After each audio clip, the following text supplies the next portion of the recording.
छठ पूजा का पावन त्योहार हर साल कार्तिक शुक्ल पक्ष की षष्ठी तिथि को मनाया जाता है, लेकिन इससे जुड़े रीति रिवाज और परंपराएं चतुर्थी तिथि से ही शुरू हो जाती हैं।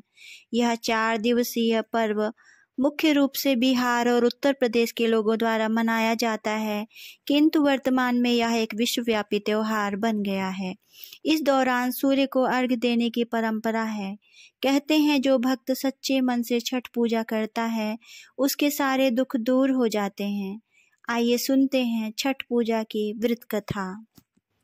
पौराणिक मान्यता के अनुसार राजा प्रियव्रत और उनकी पत्नी मालिनी दोनों संतान न होने की वजह से दुखी रहते थे। एक समय उन्होंने संतान प्राप्ति के लिए महर्षि कश्यप से पुत्रेष्टि यज्ञ करवाया। यज्ञ की समाप्ति पर महर्षि ने मालिनी को खीर खाने के लिए दी।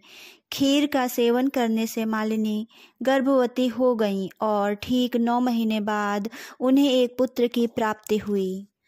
लेकिन दुर्भाग्य से उनका पुत्र मृत जन्मा था। अपनी मृत संतान को देखकर राजा और भी ज्यादा दुखी हो गए और उन्होंने आत्महत्या करने का मन बना लिया।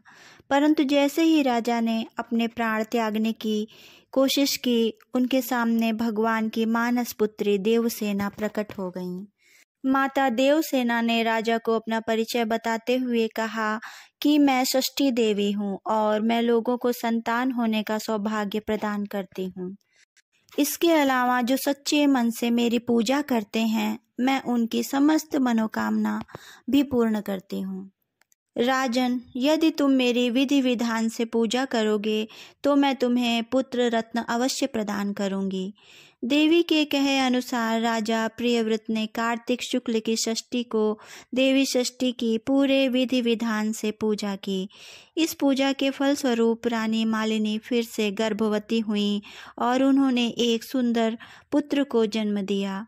कहते हैं तभी से छठ का पावन पर्व मनाया जाना शुरू हुआ।